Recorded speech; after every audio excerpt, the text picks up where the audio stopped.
Very much. Good morning, everybody. So I would like to call to order the Public Improvement Commission hearing of November 3rd, 2022. Mr. Lyman, would you please take a roll call?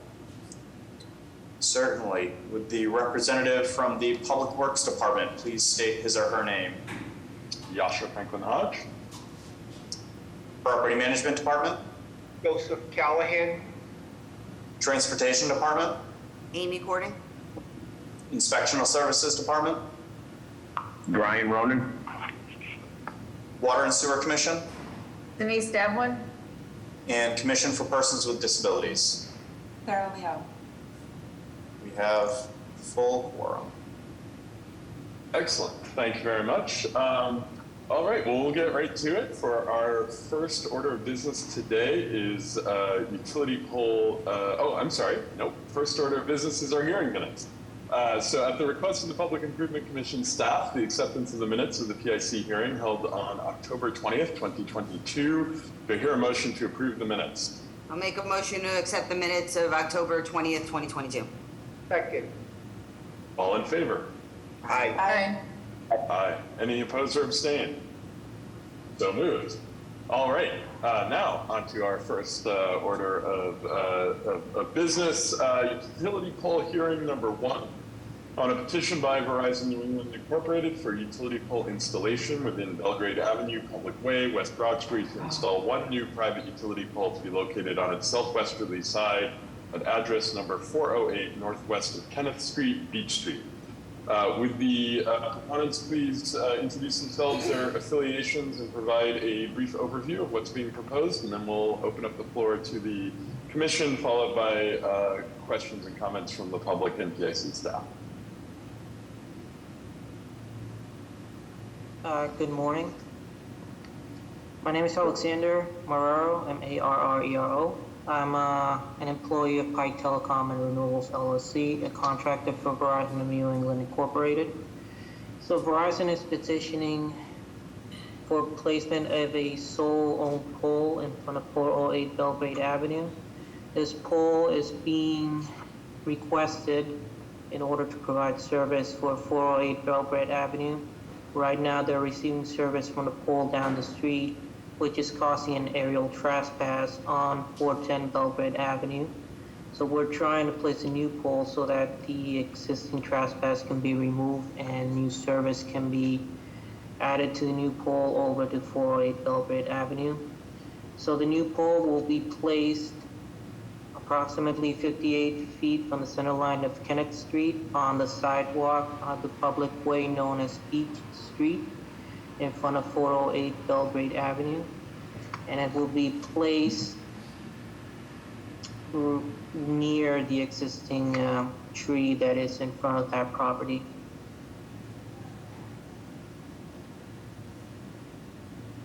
Do you have any questions? Well, yeah, so that should be it. Commissioners? Yes, good morning. This is Denise Devlin from Boston Water and Sewer. I just have a comment. So at that intersection of Beach Street and Kenneth Street, so all the way up to Belgrade Ave, there's actually, in that section, there's actually a sewer and drain in the sidewalk there. And I don't know, not sure if you're aware of that. That's what our records show. And I would just feel better if, on the plans, if you can put the sewer and drain on the plans in order for us to kind of, to make a decision on that.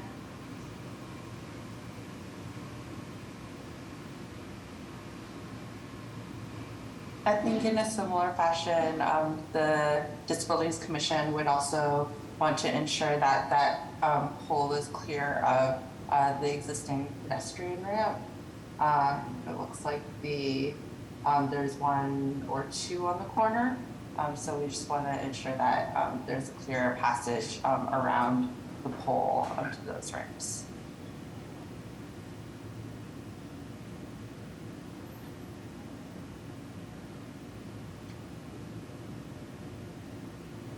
Alex, do you have a copy of the plan that you can share for the record? You should have gotten a petition plan. Yeah, no, I have it. I was gonna let you share your screen, but if you don't have it handy, I can share it.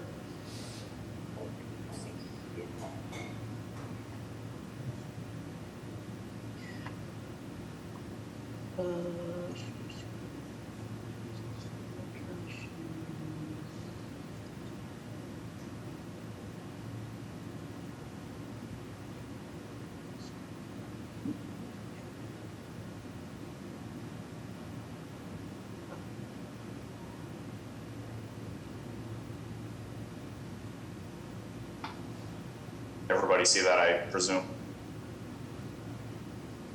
Yes.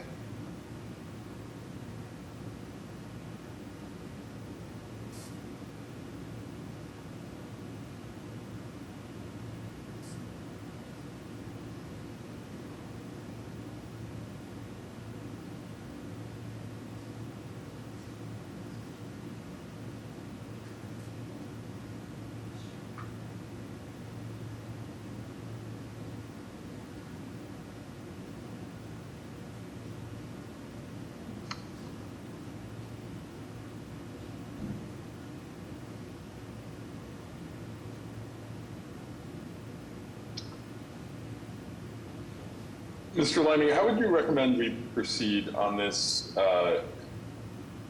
It sounds like there's some outstanding items that we'd like to have clarified in the plan. Should we continue this request to a future hearing? So I had a conversation with a representative from Verizon prior to the hearing. Ms. Levesque confirmed that this pole is not going to conflict with this tree at all, and that the homeowner in the red house here is aware it's actually going to service that home. I would certainly defer to Sarah and Denise, but I think it may make sense to maybe approve this contingent on those modifications to the plans and sign off by Sarah and Denise after the fact, if that's acceptable. The other option would be to continue. Sarah, Denise, do you have a preference? I'm fine either way. I think administrative review is fine with us. I mean, that's fine, but, you know, for us, I think we want to make sure there's a test, you know, we want them to dig a test pit and make sure that they're not near near our facilities. You know, to be honest with you personally, probably just be, I don't want to do that to people to have a continuance, but, you know, the GIS, it looks like the sewer looks like it's 8 feet from the curb, so that kind of looks like right where they're going to be putting the pole, so, you know, I think it's easier for me to do a continuance, but, you know, needs to be done another way, that's fine too. Yeah, I'm very comfortable with that. I mean, I think given the potential for what sounds like a very real potential for this to not be an appropriate location for this, depending upon what's determined with that additional analysis, I think it would be appropriate for us to continue until such time as Verizon can determine that this is in fact a viable location for this. Thank you. All right, and I feel like I ask this of you every hearing, Mr. Liming, but continuances require a vote, correct? Yes. All right. Do I hear, just to confirm, Representative from Verizon, are you comfortable with this approach, and do you believe you can perform the additional analysis necessary? Yes, I'll go ahead and forward these notes over to Verizon so they're aware that you're trying to determine whether or not the pole would conflict with the existing sewer line that's running on the sidewalk. All right. Todd, Yeah, do we no. need to? Oh yes, go ahead. All right. Sorry. Todd, this segment of Belgrade, just make sure that we are not infringing on an underground area. Most of the poles are without wires. They have extended high mast utility poles in this area. So we really need to make sure that the homeowner is okay with the infusion of pole A in front of their house, B having wires that are going to extend from this pole to whichever the other pole they are going to connect. So you may want to just check on the underground utility of this area. Yeah, so we actually did check on that, and this is the one kind of random leg of Belgrade Ave that isn't, it doesn't feel like the rest of Belgrade. So there are existing overhead poles and lines here. And this homeowner is indeed aware. They were notified, and this pole is going to service that home. So they have not objected to the placement of this pole here. But I'm happy to look into this anymore as needed. Okay. Do I hear a motion to continue utility pole hearing number 1? I'll make a motion to continue utility pole hearing number 1 as read into record by the chair Second. November 17th. until November 17th. All in favor? Aye. Aye. Aye. Any opposed or abstain? All right, so moved. Thank you very much. On to our next order of business. Public hearing continued number 1 on a joint petition by Trinity Stewart Primary Condominium Trust and the Boston Planning and Development Agency for the vertical discontinuance of a portion of Stewart Street Public Way, Boston proper, located at the side of 40 Trinity Place, generally northeast of Trinity Place, vertically above the grade of the sidewalk. New business 10-6, first public hearing 10-20, as shown on a plan entitled City of Boston Public Works Department Engineering Division Discontinuance Plan, Vertical, Trinity Place and Stewart Street, Boston proper, one sheet dated September 22nd, 2022. Would the proponents please introduce themselves and provide a brief overview of what's being proposed before we open it up for questions. Good morning. Rick Latini, civil engineer with Howard Stein Hudson. Joined with Jordan Warshaw, representing the developer, Trinity Stewart Development, LLC. The project attorney, Pat Gallagher from Wilson Stores, is on, as well as the project architect Gary Kane from the architectural team. Let me see if I can share my screen here. That come up? Yes. Okay, thank you. So the project site is located off the southeasterly corner of Stewart Street and Trinity Place, across the street from 200 Clarendon Street or the Hancock Tower. The development's actually under construction. When completed, it'll have a 35-story building that contains about 145 hotel rooms and about 145 residential condominiums. What you see here in the dark shade area was part of discontinuances that were actually approved for this project back in 2019. The reason why we're back is we have a hospitality partner on board, and we've refined the design, and part of that included refining the canopy out here, which is along the building face along Stewart Street and Trinity Place. Switch to a rendering of that. So what we have here is the canopy that was approved in 2019 on the right, and on the left is the new canopy. And the reason why we're here is the northeasterly corner of this canopy is actually outside of the discontinuance area that was approved in 2019, so that's why we're here.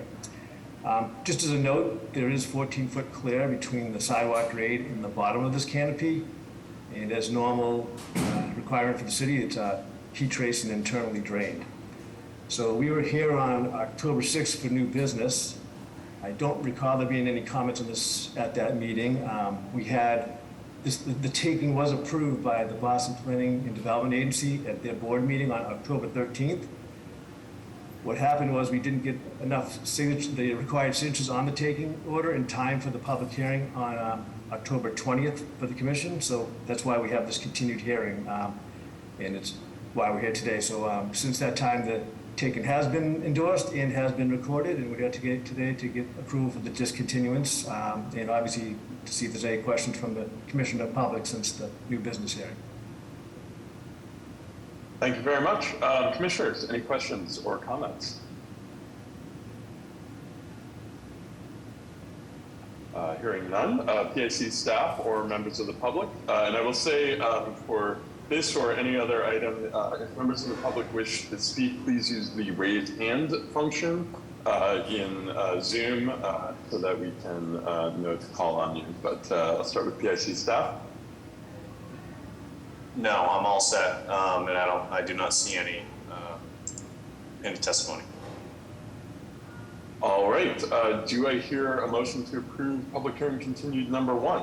I'll make a motion to approve a joint petition by Trinity Stewart Primary Condominium Trust and the Boston Planning and Development Agency for the vertical discontinuance over a portion of Stewart Street as read into the record by the chair. Second. All in favor? Aye. Aye. Any opposed or abstain? So moved. Thank you very much. Thank you. Thank you. All right, moving on to public hearing number 1 on a joint petition by the City of Boston Transportation Department and the City of Boston Public Works Department for the making of specific repairs within the following public ways in West Roxbury, consisting of curb realignment, roadway and sidewalk reconstruction, as well as new and relocated pedestrian ramps, storm drain infrastructure, driveway curb cuts, raised crosswalks, speed humps, and a median island. South Street between Bussey Street and Washington Street / Firth Road, Florence Street between Cummins Highway and Blakemore Street, Firth Road between Florence Street and Washington Street / South Street, Sycamore Street at Florence Street, Brookdale Street at Florence Street, Archdale Road between South Street and Washington Street, Basile Street between Washington Street and Lindahl Street between Cummins Highway and Murray Hill Road, Murray Hill Road between Washington Street and Florence Street, Bexley Road between Washington Street and Florence Street, Musgrove Avenue between South Street and Washington Street, Lesher Street between South Street and Washington Street, Stillman Road between Washington Street and Fondale Road, Granfield Avenue between Washington Street and Fondale Road between Washington Street and Stillman Road, Bradeen Street southwest of Washington Street. This was new business on 10/20 and is shown on a set of plans entitled City of Boston Public Works Department Engineering Division Specific Repair Plan, Neighborhood Slow Streets, Lower South Street and Vicinity, Roslindale, 21 sheets dated October 20th, 2022. Would the proponents please introduce themselves, give an overview of what's being proposed and any changes since your new business hearing? Hi everyone, my name is Stephanie Seskin. I'm the Active Transportation Director in the Boston Transportation Department. I am joined today by Alexandra Jean. Actually, I'm very sorry, Alexandra. I never really learned how to pronounce your last name. Jean, I think, from Kittleson and Associates, the engineering firm contracted to do this work, and I believe that Dan Merrill from the Transportation Department is also here, who has been shepherding through the engineering process. This neighborhood was prioritized for, Dan is here, traffic calming and safety improvements in 2020 based on a number of criteria, most importantly, the percentage of households with youth 18 and under, households with people with disabilities, population of older adults 65 and up, as well as the presence of community assets like parks, schools, and other open space. We have had 6 virtual meetings, multiple in-person meetings over the last couple of years to inform this plan. That said, I am actually here to ask for a continuance because we are still working through the planting area and what that would look like at the intersection of South and Archdale. We have sort of 2 choices here, one which would sort of realign the pedestrian path of travel to accommodate for a better environment to plant full-size trees, or we can continue with the plans as shown, which would allow for rain gardens, and we're still working through what that looks like. And given that there are 2 sort of viable options here, and one would require some redesign, we do want to ask for a continuance for us to figure out exactly how we're going to approach this. Sorry. Excellent. Thank you very much. No, that's all good. Is there any questions from the commission about the continuance or the process here? So I see several members of the public have hands raised. Because we are not here today to vote on a final set of plans, I'm going to ask that we push comments on the proposed changes until we have a final set of plans.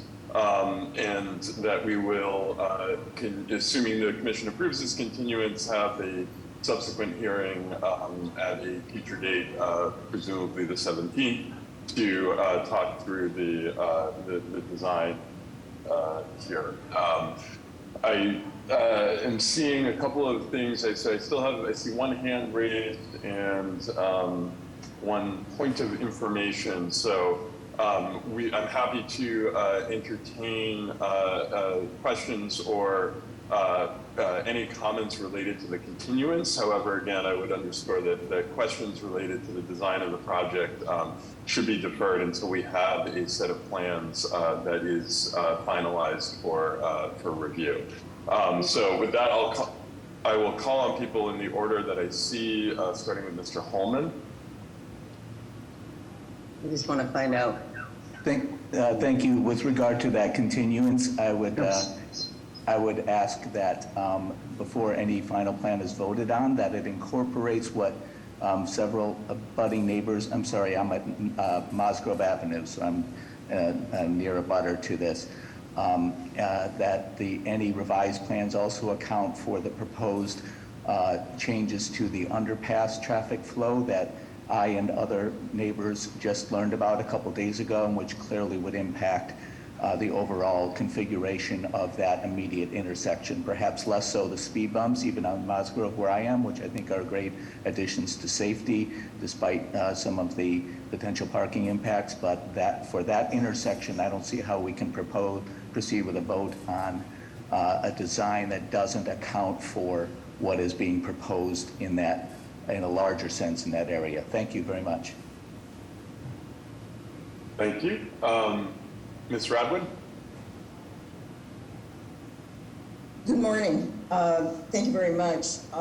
So my point of information in my request is that the information that has been requested repeatedly verbally at each meeting that I've attended in writing and through the public information officer, Sean Williams, that information be displayed, communicated before a vote is taken. I made a request, the group made a request nearly 6 months ago to Sean Williams, the Director of Public Records, and that has not yet been answered. So my point of information is for more information. This is a public project on a public road with public money, and the information substantiating it should be public as well. And I won't say any more until the actual hearing, but that's my request to through the chair to the designers, I guess. Thank you. Thank you very much, Ms. Radwin. Ms. Weber-Salamanca. Yes, good morning. Thank you very much for this opportunity to hear from all of you and the work you've been doing. Stephanie, I'm very appreciative of having a continuance on this. I hope that we'll be able to bring all the residents from Archdale Road and the South Street area that are directly impacted by this project together in looking at the next phase of how you've been, of your thinking. So thank you. Thank you very much. Mr. Kirkpatrick. Thank you, Mr. Chair, for the opportunity to speak. Given that we are rapidly approaching the cutoff date by the City of Boston for large work of this type, I believe the cutoff date is November 15th. I think if there's going to be any extension of this to provide for further discussion and review, that any continuance should be pushed out until the spring. Any discussion now or any continuance at this point is not going to start any project until sometime appropriate date in 2023. So I think any further continuation of meetings should match that and allow for more transparency and better neighborhood engagement. As such, some of us feel that at this point, while this has been ongoing for a couple of years, there could be better documentation and better engagement by the public itself. We still do not understand how many people or what the masses are that want this, what information has been distilled. For example, I can only find one individual that was even participating in our neighborhood association. And yet I've got about 1,000 dwellings in our association. So I think that's, we have an opportunity for better communication moving forward. Thank you. Thank you very much. Any additional comments or from members of the public? I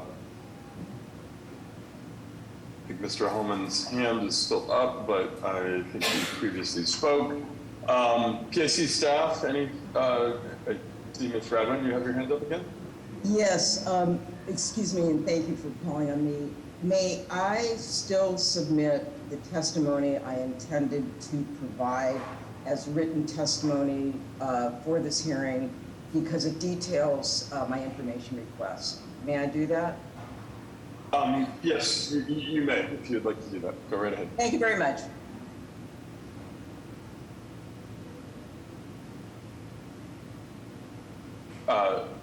Will you be providing this verbally, or do you intend to submit this in writing? I can do either. It's what's the will of the chair? I mean, I think if you have substantial written testimony, we would certainly be happy to accept that. And you can, Todd, what is the correct process for submitting that? And that will be part of the record for this hearing. Sure, Laura, you can submit that via email to me. Thank you. Yep, I'll drop my email. I'll drop the email address in the chat for anybody else who wishes to submit written testimony. And we'll make sure that all the commissioners receive copies of that for review. I appreciate your responsiveness. Thank you. Yep. Ms. Weber Salamanca, I see your hand is up. Yeah, I just have a really quick question, given that there's a continuance on what Dennis just said about spring. So I was just wondering if Stephanie had a timeline for the continuation of this conversation. The continuance request is until the next Public Improvement Commission hearing, which is in 2 weeks from today.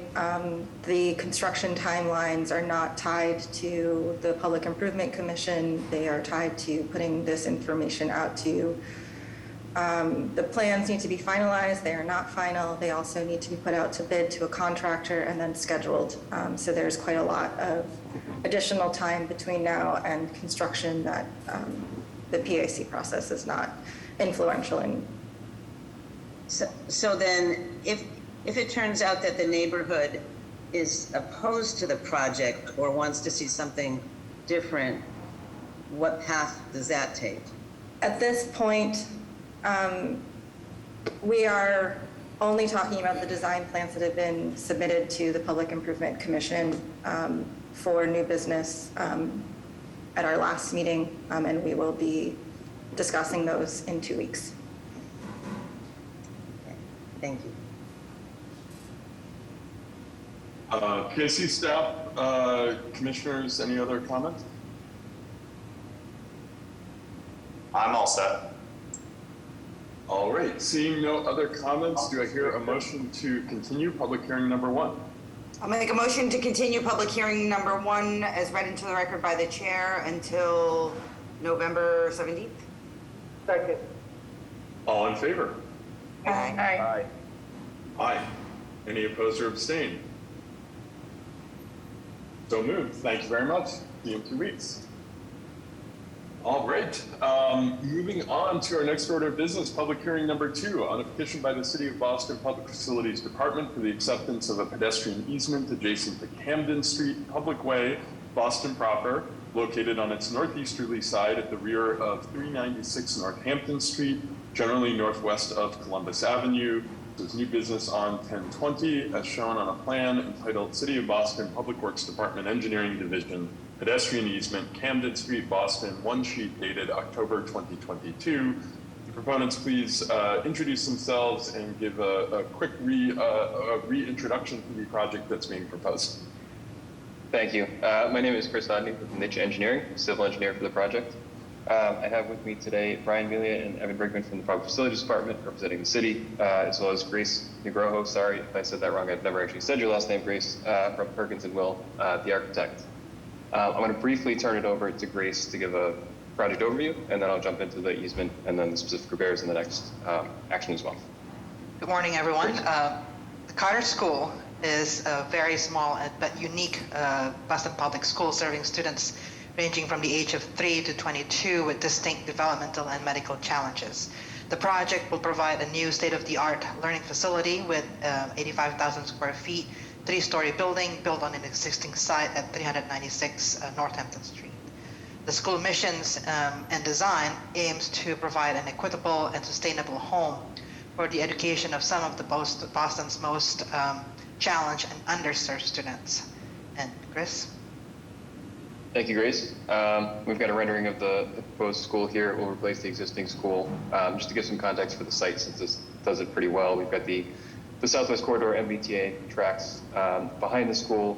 It's basically surrounded by the DCR Southwest Corridor Park on 2 sides, and then we have Camden Street, which runs right here, giving access to Mass Ave Station, which is kind of hidden behind the building here. So this first action, these are just a few renderings of the building and an overall site plan. So the first action here is just for a pedestrian easement. So at the previous hearing, part of the proposal is for a new raised crosswalk across the basically the bus drop-off entrance here. We had originally had this extending only to the property line here. And there was a request to extend it just so that pedestrians wouldn't have to make this abrupt turn. So we have added concrete sidewalk back to there's going to be a fence on the site here, which you'll see in the next plan, and then extended the pedestrian easement to match the extended sidewalk.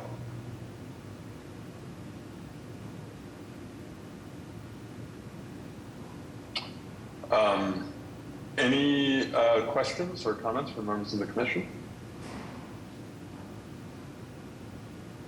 Thank you so much for the adjustments and the responsiveness to both our comments from the last meeting as well as through the design process. I think this will really enhance the pedestrian experience, especially for students and families attending this school. Thanks, Sarah. Commissioners? Yeah, I see staff or members of the public. All set. Do I hear a motion to approve public hearing number 2? I'll make a motion to approve a petition by the City of Boston Public Facilities Department for the acceptance of a pedestrian easement adjacent to Camden Street as read into the record by the chair. Second. All in favor? Aye. Aye. Aye. Any opposed or abstain? So moved.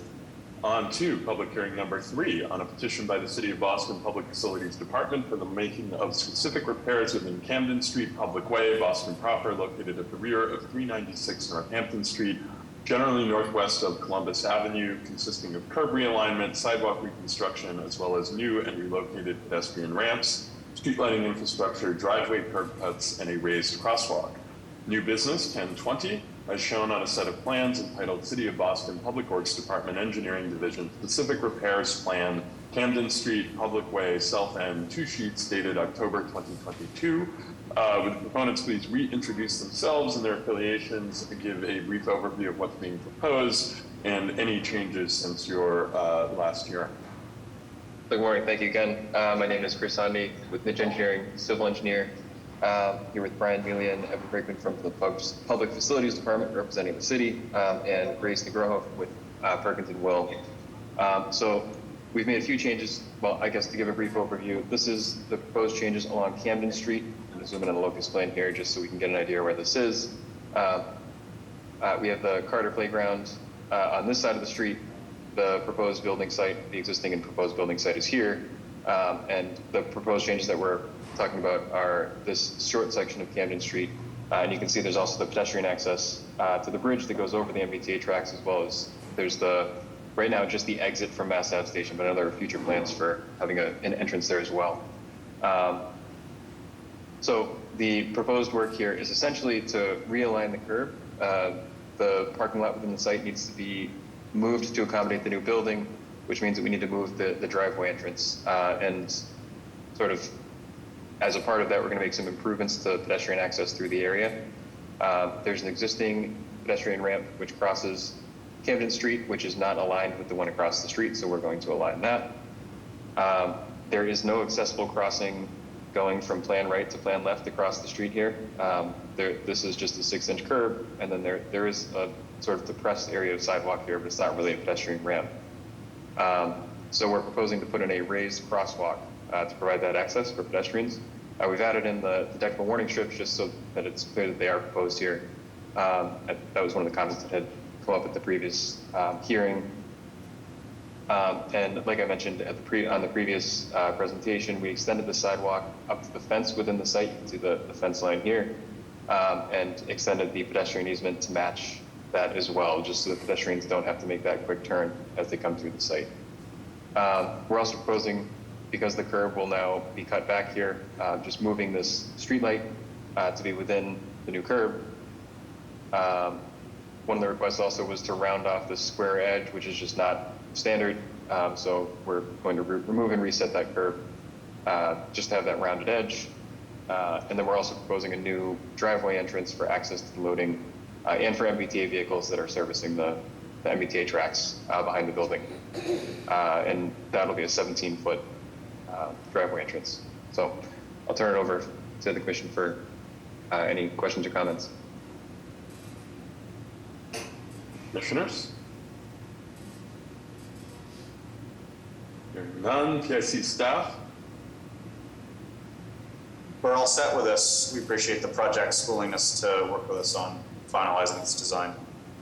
Yasha, I have one question. Chris, the staircase that is going over the turnpike? Yes, over the MBTA tracks, yeah. Sorry, and that belongs to? Do you know to whom it belongs to?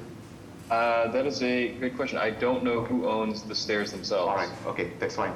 The access sidewalk towards that staircase, your project will be redoing all of that sidewalk all the way up to the foot of the staircase?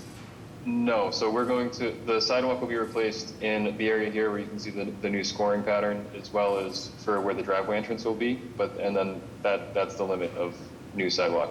Okay, my concern is you are putting in a new school here, yes, okay, and you're going to promote new pedestrian traffic from the foot of the staircase to the new school, and I'm just wondering whether that bit of sidewalk is in condition that is worthy of this new school. I mean, we had added in, so we had originally, when we started this, we were only proposing to replace the driveway and a few panels over here. We added in quite a bit of, well, this whole area to infill of new sidewalk for just that reason. Chris, okay, sorry, don't want to interrupt you, but this is not the time for me to make this comment. Sorry, I missed it when you came under the new business. Please speak with the Public Facilities Commission to ensure that the remaining bit of sidewalk is in good condition. Chris, you need to get your feet on the sidewalk and verify for the city. And if it needs attention, this project should pick it up. Otherwise, I don't know whether the city can go and clean it up because it is going to promote more pedestrian foot traffic. Is that a correct assumption on my part that this might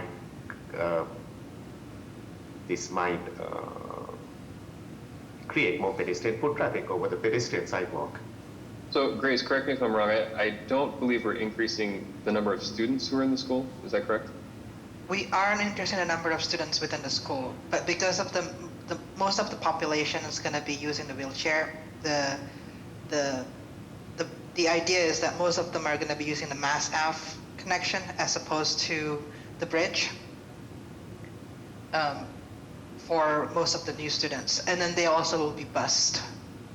Yeah, Grace, if it is okay with you, hopefully Chris can go field review this on his own, okay? And then Chris, please make an appropriate recommendation to Grace and her team as to what needs to be done and adjust the plans accordingly. I'm not asking to continue this, but if the sidewalks needs to be adjusted so that it is in a state of good repair, this may be the best time. Sure, yeah. Okay. I can do that. Good stuff, thank you, that's all. Hey, Para, this is Brian Mealy with Public Facilities. We will definitely take a look at that, and if there's any type of disrepair, we will replace it. Brian, awesome, as always. Thank you. Okay, thank you. Thank you very much. Any other comments, questions? Okay, hearing none. Do I hear a motion to approve public hearing number 3? I'll make a motion to approve a petition by the City of Boston Public Facilities Department for the making of specific repairs within Camden Street as read into the record by the chair. Second. All in favor? Aye. Aye. Aye. Any opposed or abstain? So moved. Thank you very much. Thank you. Moving on to public hearing number 4 on a petition by 40 Soldiers LLC for the acceptance of a pedestrian easement adjacent to Soldiers Field Place Public Way, Brighton, located on its northerly side at address number 40, generally southeast of Soldiers Field Road, new business 1020, as shown on a plan entitled City of Boston Public Works Department Engineering Division Pedestrian Easement Plan, 40 Soldiers Field Place, Public Way, Brighton, one sheet dated July 29, 2022. The proponents please introduce themselves, their affiliations, give a very brief reintroduction to the project, and any changes since your last hearing. Yeah, thank you. Attorney Nick Zazula, McDermott, Quilty, and Miller. Good morning, Mr. Commissioner, members of the commission. Here on behalf of 40 Soldiers LLC. With me today is Bert Corey from DGT Associates, who's our civil engineer. We also have Guy Blusa from Howell-Stein Hudson on as well, who's our transportation engineer. Here's just the site. You saw it 2 weeks ago. It's about 20,000 square feet. It's located on the northern river front edge of the Brighton neighborhood along Soldiers Field Road. It's kind of near the intersection of Leo Berman Parkway and North Brooklyn Pike. The lot itself is a through lot. Its frontage is on both Soldiers Field Place, which is what's in front of the commission today, in Soldiers Field Road, which is a DCR road. The project site is currently occupied by a one-story commercial office building and an unimproved parking lot. Next slide, Bert. Here you can see again the location of the site. There have been other recent developments along Soldiers Field Place that are in front of the commission. I think it's not on that view right now, so it didn't impact anything. Oh, good. One that's already been approved a few years ago, but just to give you context of this. Yeah, we have it on computer too, and that's the one that's being shown. Renovated and renewed for residential living. Next slide, Bert. Yeah, you're good. And this is just quickly to show you the building itself Thank from you. Soldiers Field Place. It is a 6-story building, 61 residential units, 49 garage parking spaces. There would be, new and expanded sidewalk connections, improved pedestrian access. And garage access would be from Soldiers Field Place. And so that's what's in front of the commission today. Happy to answer more questions about the project itself, but that's a brief introduction or reintroduction to the project. I'll toss it over to Bert, DGT. I think to go over the pedestrian easement first, Bert. So I'll let you have that. Okay, that's correct. Bert Corey with DGT, civil engineer. Right now, we're talking about the pedestrian easement plan. The sidewalk that's being proposed to replace the one that's there will be wider than the distance between the existing curb and the property line. So we need to extend within the applicant's property. So this easement plan is essentially to provide that area. It goes back about 1.75 feet from the property line onto the subject property, and it'll allow for the construction or the reconstruction of that sidewalk. And it runs the entire frontage of the property. Thank you very much. Commissioners, questions, comments? Yeah, I see staff, members of the public. All set with this. All right. Seeing no hands, do I hear a motion to approve public hearing number 4? I'll make a motion to approve a petition by 40 Soldiers LLC for the acceptance of pedestrian easement associated to adjacent to Soldiers Field Place as read into the record by the chair. Second. All in favor? Aye. Aye. Aye. Any opposed or abstain? So moved.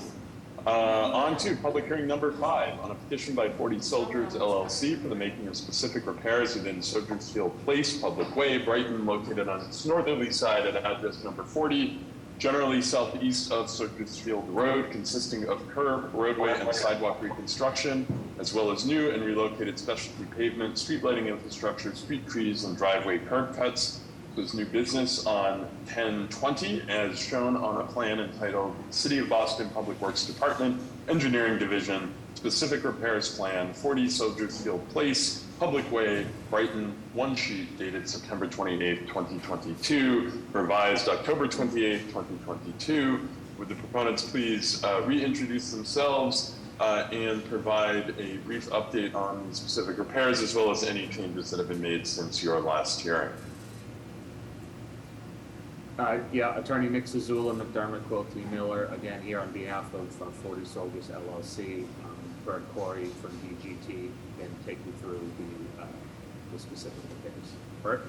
Sure. So in front of you, you see the specific repairs plan. It is for the reconstruction of the sidewalk along the frontage of this property. It's 100 feet long. The width of the sidewalk is comprised of a 5-foot wide concrete sidewalk adjacent to a 3-foot wide permeable paver system, and then of course the granite curb. The granite curb will coincide with the existing granite curb that's there today. We're also proposing to remove one of the curb cuts that exists today in this general area and to reconfigure another existing curb cut. We're actually going to make that a little bit smaller and we'll reduce it to a 12-foot wide driveway. Within the permeable paver system, there's also 3 proposed street trees, happen to be a Kentucky coffee tree. Let's see, relatively flat. We don't have any issues with slope or cross slope. Since the new business hearing, we've made a couple of modifications to the plan. One of them is over here on the right-hand side or the east side. It's where we connect to 44, 46 Soldiers Field Place. It's really the modifications were slight in that we extended the permeable paver system over to our connection with their sidewalk, as well as minor changes to abut to exactly meet the line of the proposed sidewalk changes over there. We also added a 3-inch conduit in the sidewalk. It was requested by the street lighting division to provide, I guess, a conduit for future work. We've also numbered the light pole that was there.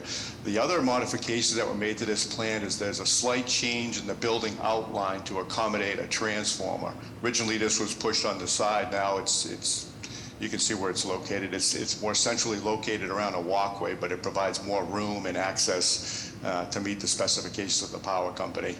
In doing that slight modification, it required us to slide this driveway over to the east slightly.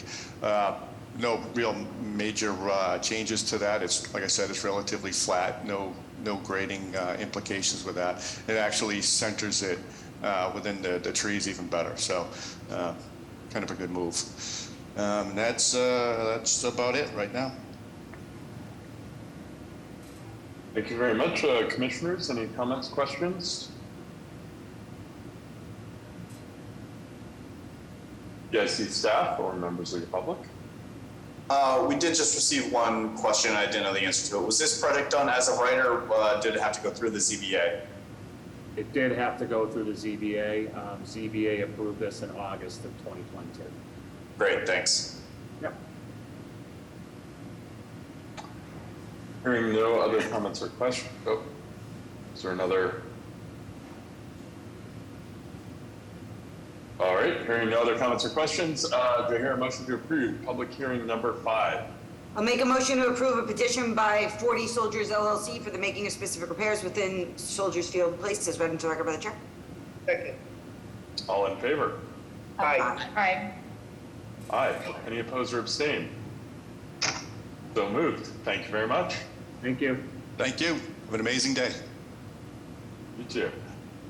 On to public hearing number 6 on a joint petition by the Massachusetts Bay Transportation Authority, Comcast, Crown Castle, Eversource, Extenet, National Grid, Verizon, and Vicinity Energy for a grant of location to relocate existing utility infrastructure within the following public ways in Boston proper and Roxbury: Massachusetts Avenue, generally between St. Stephen Street and St. Baltov Street; Huntington Avenue, generally between Public Alley number 405 and Public Alley number 820. This was new business on 10/20, as shown on a set of plans entitled City of Boston Public Works Department Engineering Division, grant of location plan, Massachusetts and Huntington Avenues, MBTA Symphony Station improvements, Public Way, Boston, 21 sheets dated October 19th, 2022. Would the proponents please reintroduce themselves, give a brief overview of what's being proposed, and update us on any changes since your last hearing? Good morning, Commissioners. I am Dino DeFranco, Senior Municipal Liaison, and also responsible for stakeholder engagement on this project. This MBTA Symphony Station project is actually made up of two contracts. The first contract is a utility relocation contract that involves a number of co-petitioners, and that's what we're here speaking about. We will be back at a later date for a separate PIC action for station improvements and surface improvements. PIC approval is needed for both contracts, as I just said, and I continue to coordinate with Todd to make sure that this is a seamless process for today's vote. A reminder: at New Business, you had asked us about your recently installed bike lanes and asked us to work with Ed Hesford to make sure that we did our best to keep that open during construction. I've already been in touch with Ed Hesford, and as we gave you our word at New Business, we will do everything we can working with Ed to keep that open for as much of the construction period as possible. Just to add something, and not to confuse it with bike lanes, but there is also communication and coordination with the MBTA project in the city about coordinating an elevated bike lane that will be incorporated into our project, and that will be included in the second PIC action when we come back for station improvements and surface improvements. And we're working with Jeff Alexis on that project, and everything is going very, very smooth. Stakeholders that we have coordinated with and communicated with: ESO, Horticultural Hall, Northeastern Christian Science, Symphony Towers, East and West, Fenway Civic Association. Everybody is happy with the project and seems to be on the same page with us. No changes or problems since we were here for New Business. Let me introduce Leo Murphy. He's the Senior Project Manager for the MBTA, and Judd Galloway, who's the lead for Thornton Tomasetti. And I'll pass it over to Leo right now. Good morning. Dino has pretty much laid out everything that's going on. So I'm the project manager for the MBTA, and we're expecting to go into construction in the spring. Yeah, for sure. So I'll pass it over to Judd. Yeah. Good morning, everyone. Can you see my screen? Yes, we can. Excellent. As both Dino and Leo said, my name is Judd Galloway. I'm with Thornton Tomasetti, project manager from the design team, helping the MBTA with this project. What you see here are the grant of location, PIC plans. This is an overview plan of the scope of work. The scope of work, it runs from essentially St. Stephen Street in Boston down to St. Botolph Street, with the majority of the work occurring at the intersection of Massachusetts Ave and Huntington Ave, near the Symphony Hall, Horticultural Hall, and then the Symphony Towers east and west to the south of the intersection. As Dino had mentioned, we have 7 major utilities that we're relocating. We have gas, steam, electric, cable, television, telecommunications, internet, and then also water and storm drainage. That's kind of the summary of the project, and I'll entertain any questions at this time. I'll just, before I open it up to commissioners, just want to express appreciation to the proponents for responsiveness to our comments last meeting about ensuring safety in this intersection during construction, especially as it relates to cyclists, given the recent fatality at this location and the recent safety improvements that are actually currently underway by BTD. So thank you very much for taking that seriously and working with us on that. Any commissioners, any other comments or questions? Yasha, I'm not, again, sorry for not being there the previous one. Dino, Leo, quick question. Glad that you all are doing the early utility relocations, but once the project is over, how are you going to treat the road surface curb to curb? Because basically you are going to tear the heck out of it. Are you all putting it back?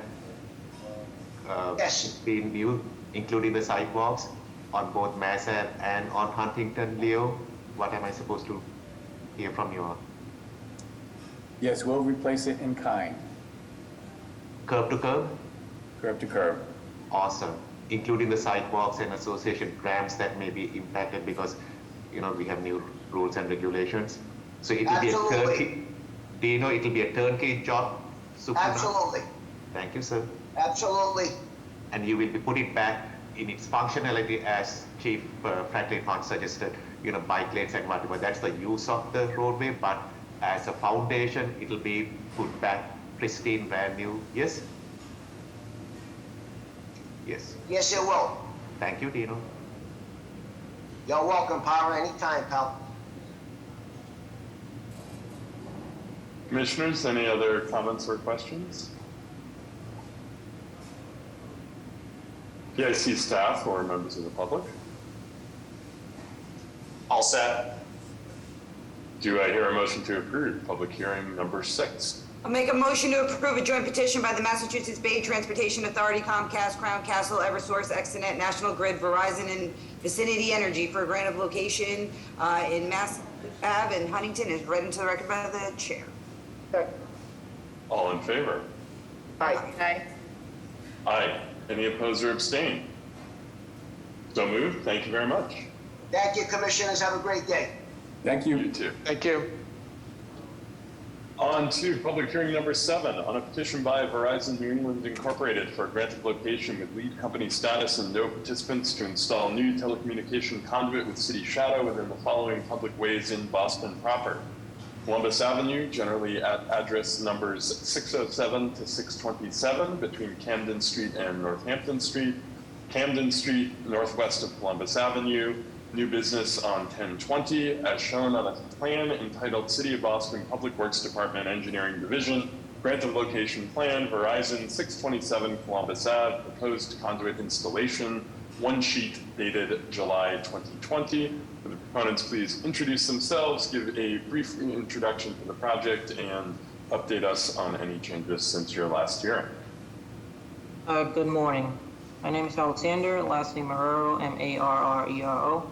I'm an employee of Pike Telecom and Renewables LLC, a contractor for Verizon of New England Incorporated.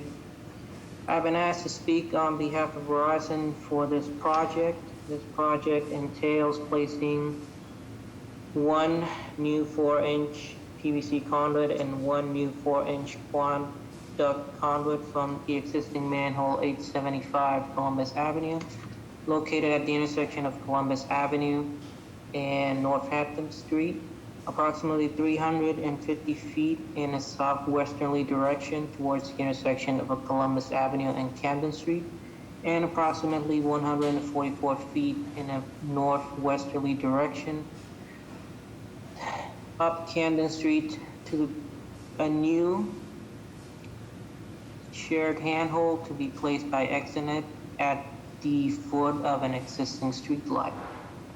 This project is being done to support a new T-Mobile 5G cell site that will be installed at this location.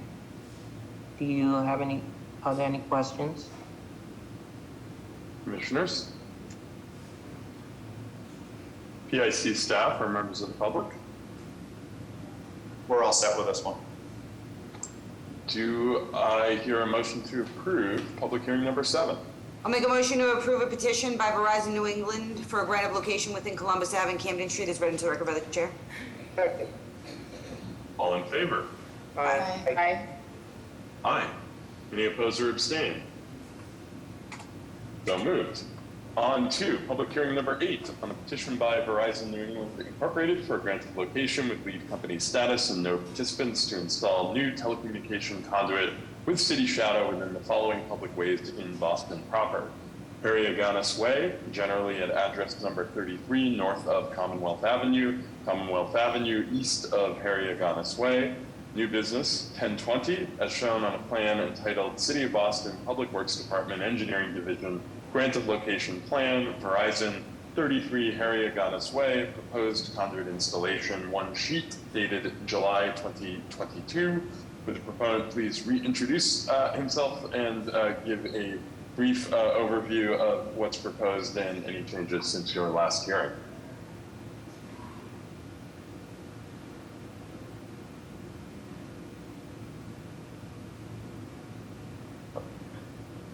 Sorry about that. First name is Alexander, last name Marrero, M-A-R-R-E-R-O.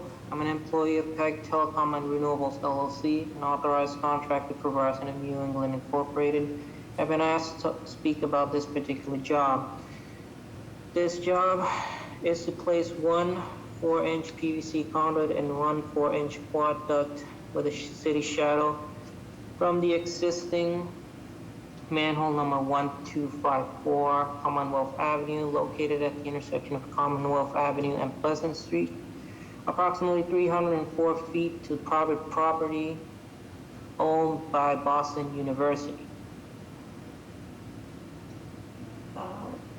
The conduit will run in a northern direction along Harry-Aganis Way, and this particular petition is only for the section that is located on public way. The conduit will then be extended along private way owned by Boston University, approximately 402 feet along Harry-Aganis Way to a new shared handhold to be placed at a base of a new Extenet installed shared handhold. Are there any questions? Commissioners? PIC staff or members of the public? All set. Do I hear a motion to approve public hearing number 8? I'll make a motion to approve a petition by Verizon New England for a grant of location within Harry-Aganis Way and Commonwealth Avenue as read into the record by the chair. Second. All in favor? Aye. Aye. Any opposed or abstained? So moved. On to public hearing number 9 on a petition by Verizon New England Incorporated for a grant of location with lead company status and no participants to install new telecommunication conduit with city shadow within the following public ways in Roxbury. Horridon Way, generally an address is number 228, northwest of Parker Street, generally at Horridon Way. This was new business on 1020, and as shown on a plan entitled City of Boston Public Works Department Engineering Division Grant Location Plan, Verizon 2 to 8 Horridon Way, proposed conduit installation, one sheet dated July 2022. Proponent, please reintroduce himself, give a quick overview, and let us know if there are any changes since your last hearing. First name is Alexander, last name Marrero, M-A-R-R-E-R-O. An employee of PIC Telecom and Renewables LLC, authorized contractor of Verizon of New England Incorporated, and have been asked to speak about this particular job. This job entails placing one 4-inch PVC conduit and one 4-inch quad duct with city shadow from the existing manhole 15-612 Parker Street, located at the intersection of Horridon Way and Parker Street. The new conduit will be 307 feet from this manhole and will run in westerly direction along Horridon Way. Horridon Way, sorry. Horridon Way to a new Extenet installed shared handhold to be placed at the base of a new street light. This project is being done in support of a new T-Mobile 5G cell site that will be placed on Horridon Way. Are there any questions? Commissioners? PIC staff? Oh, Sorry. go ahead. Para? Marrero, a question for you from me. My name is PJ. Alexander, what is your company's, I know you all are being subbed by Verizon, so it needs to be the same same storyline. But in terms of surface restoration, whether it is surface materials, like the previous one which you got approval for the Harriet Gannis Way, there are bricks, crosswalks. Are you replacing it in kind, including any disruptions to city-owned sidewalks, traffic signal loops? What is your policy? So any asphalt that is removed is replaced, and any brick that is removed is carefully removed, stored, and then reinstalled once construction is completed. So if there are any bricks on Horden Way, which would, I imagine, be the crosswalk on Horden Way, then those will be removed. The cut would be made on the street, and new conduit would be placed under the street. Then it will be backfilled with new, your processed gravel. And once that is all completed, the original bricks are just reinstalled at their original location. Thank you. Todd, we still do take a deposit from them to ensure that the work got done correctly, and we don't release the deposit until highway construction verifies that the work is up to our standards. Yes? Yep, all typical deposit and permitting practices are in place for this. Awesome. Thank you, Mr. Marrero. You're welcome. Any other comments from commissioners or PIC staff or members of the public? All set. Hearing none, do I hear a motion to approve public hearing number 9? I'll make a motion to approve a petition by Verizon New England for a grant of location within Horden Way and Parker Street as read into the record by the chair. Second. All in favor? Aye. Aye. Aye. Any opposed or abstain? So moved. Thank you very much. On to our next section, which is new business. Starting with new business number 1, 44 Winter Street, Harris Street, East Street, Dorchester, pedestrian easement, vertical discontinuances, specific repairs on a set of petitions by the City of Boston Public Facilities Department. Would the petitioners please introduce themselves and give the commission an overview of what is being proposed? Hi, thank you to the board and the commissioner. My name is Joe Capolino. I'm a project manager from VHB. I'm the civil engineer for this project. Just to give a quick overview, I'll share my screen.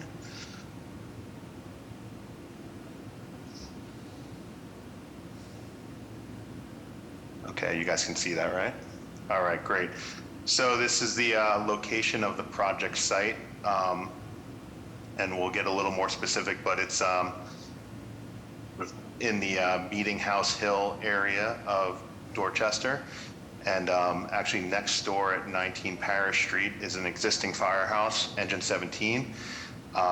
This is the adjacent site, and I'll give a closer look in a second, but it's currently, used to be parking for a nearby church.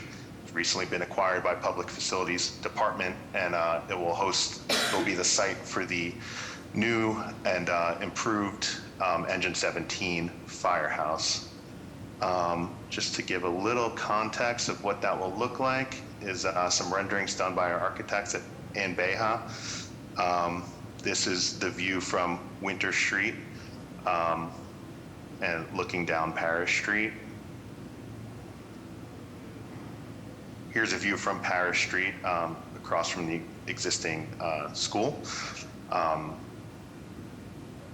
And this is the view from East Street.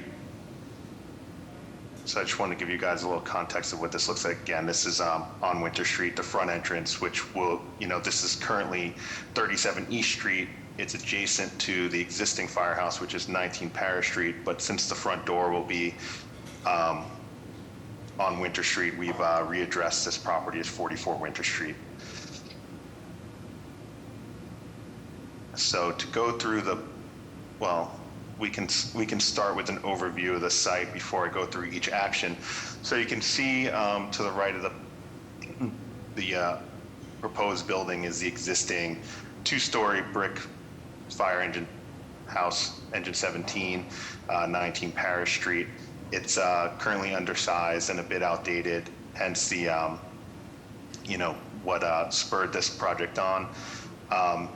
the parcel next to it, which was addressed as 37 East Street being down here, but with no access to these parcels, it's a bit lower in grade, was parking that was used for the church across Parish Street. And I believe there was an agreement in place where many of the firefighters and personnel at 19 Parish Street were using that as parking during the day, not during service times.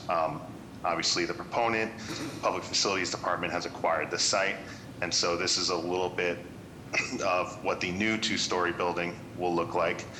Slightly under 20,000 square feet, just, you know, modern amenities and operations for the Engine 17. So one of the nuances of this project is this building will be constructed while the existing firehouse is still in operation.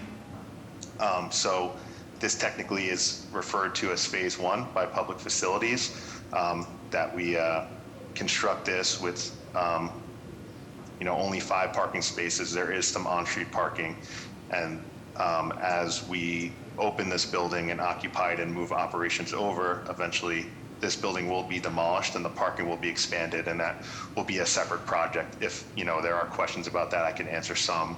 There isn't a detailed design, but that is how this will kind of shake out. So before I go into the actions, are there any questions generally about the site?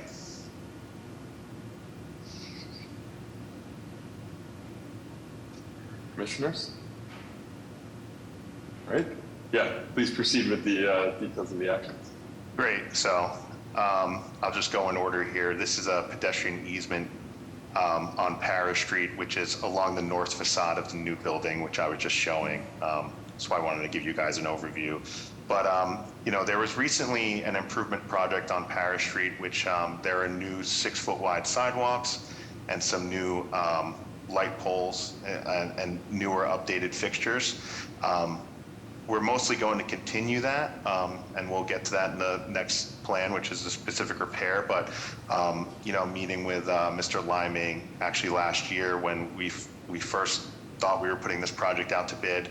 Now it's was rebid by the city, and we're trying to move this along. But we decided that it would be prudent to, on top of the existing 6-foot sidewalk, which we are maintaining, also give an additional easement, which is about another 1 foot 10 inches. So for most of this sidewalk, there'll be over 7 feet of access to walk up and down Parish Street. And there are some other community uses on the street. It does dead end.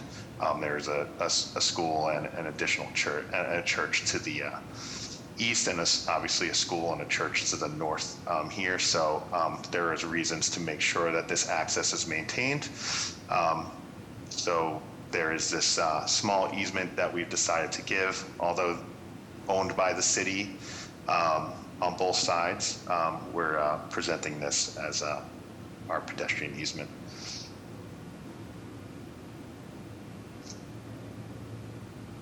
Would you like me to go through every action and then do questions, or? Yeah, why don't we go through them all? Sure.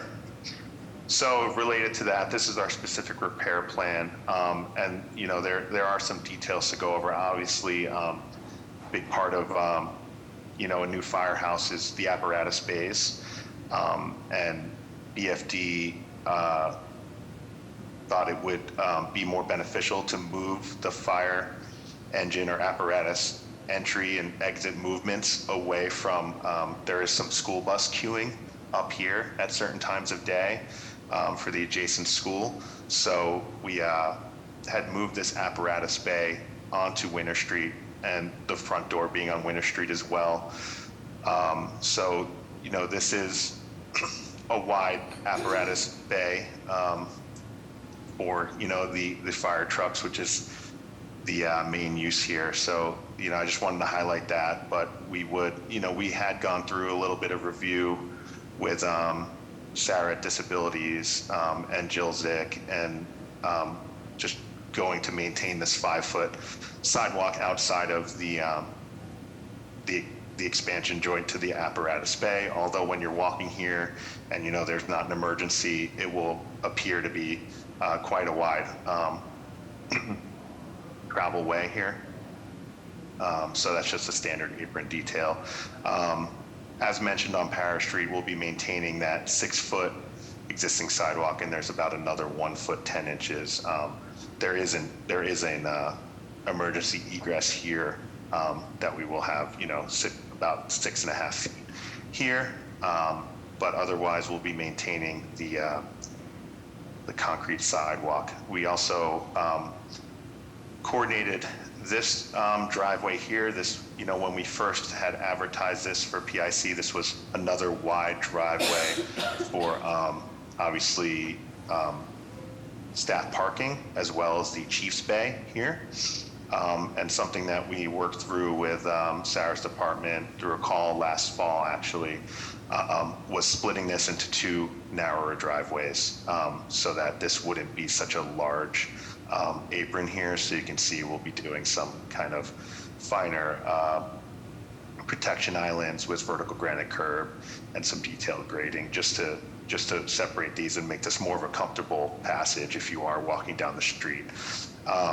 Not part of this project, but eventually we will extend this sidewalk past the existing site. Again, we'll be before you when we're able to get to the demolition of the existing firehouse. But the intent of Public Facilities, the proponent, and our team is to provide a great pedestrian access for the entire street and not have this spill out into what is the old pavement for the apparatus bay at the existing site. So that should be an exciting improvement when the time comes. Just another thing that we did do some coordination with lighting to move certain poles to locations that they had marked up on our original plans we advertised with. We will actually providing new conduit for this entire series of lights, and we're actually adding a pole that is not here right now, but we're adding this, which is, I think, a great addition because that is our front entrance. So we'll be adding a pole and fixture here, and then we worked with them to actually slightly move this existing pole. I think when these poles were initially put in with the new sidewalk not so long ago, they're set back pretty far off the back of curb. No one really anticipating that a facade was going to be here, so we're just going to do a slight relocation, which we've coordinated with them, and also back here as well. So that is the limits of what we're doing for specific repair.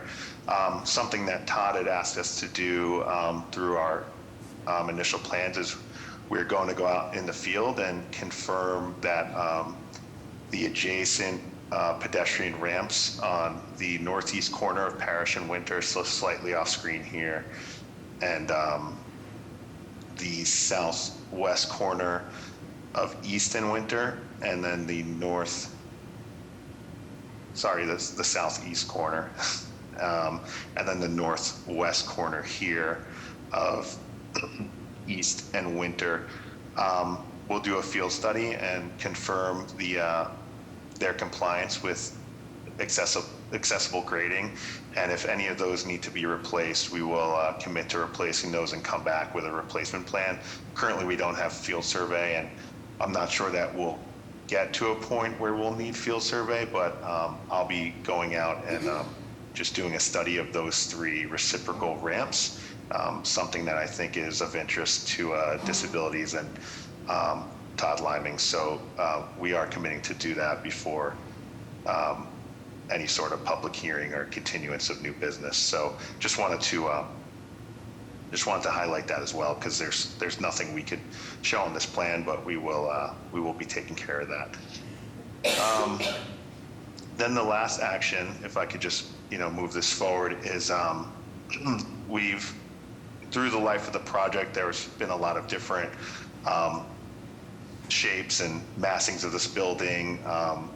The apparatus bay and some options was on Parish Street, and through some studies and issues with conflicts with school buses that are evident today in the existing use. This is the shape of the building, and this is slightly under 20,000 square feet, has a lot of great amenities for the staff that's going to be working there 24 hours. gym, lockers, showers, bigger kitchens.